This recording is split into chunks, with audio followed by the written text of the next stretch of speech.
ప్రఖ్యాతిగాంచిన మన అన్నవరం దేవస్థానంలో అన్నవరం వీర వెంకట సత్యనారాయణ స్వామియే కాకుండా సన్ డైల్కి కూడా ఎంతో విశిష్టత ఉంది.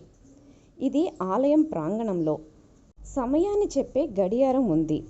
సూర్యకిరణాలు అంటే వస్తున్న ఎండ ఆధారంగా కాల నిర్ణయం చేసి సమయాన్ని చెప్పే గడియారం కూడా ఉంది.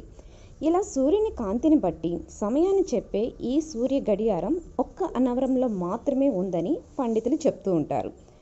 అదేంటంటే సూర్యకాంతి ఆధారంగా మనం సమయాన్ని, అదేవిధంగా తేదీని, నెలని, సంవత్సరాన్ని కూడా మనం ఈ సన్ డైల్ ఆధారంగా తెలుసుకోవచ్చు. ఈ శిలాఫలకం మీద ఇది నిర్మించిన వారి పేర్లు కూడా ఉన్నాయి. దీనిని 1943 జూలైలో నిర్మించారు. మళ్ళీ 1953 సంవత్సరంలో గ్రానైట్తో పునర్నిర్మించారు. ఇక్కడ ట్రయాంగిల్ షేప్లో ఒక రాయి కనిపిస్తుంది. దాని చుట్టూ మనకి సన్ డైల్ ఎలా పనిచేస్తుందో తెలుసుకునేలా నియమ నిబంధనలు ఉన్నాయి. అవి నిమిషాలు, గంటలు కూడా మనకి కనిపిస్తూ ఉంటాయి. కాల సమీకరణం అది ఎలా పనిచేస్తుంది అనేది ఇక్కడ తెలుగులో స్పష్టంగా రాయటం జరిగింది. ఇంకా తేదీ, నెల, సమయం కూడా ఇక్కడ క్లియర్గా ఇవ్వటం జరిగింది. నిజంగా ఎలాంటి టెక్నాలజీ లేని సమయంలో కూడా మన పూర్వీకులు ఇలాంటి అద్భుతాలను చేయటం అనేది నిజంగా మన పూర్వీకుల మేధస్సుకి హ్యాట్స్ ఆఫ్ చెప్పొచ్చు.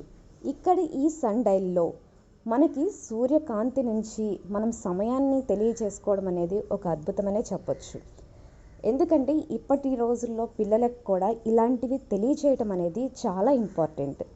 వాళ్ళ బ్రెయిన్ యాక్టివిటీ కూడా చాలా అద్భుతంగా పనిచేస్తుంది. ఇది ఎలా జరుగుతుంది అనేది ఒక థాట్ అనేది వాళ్ళకి వెళ్తుందనమాట.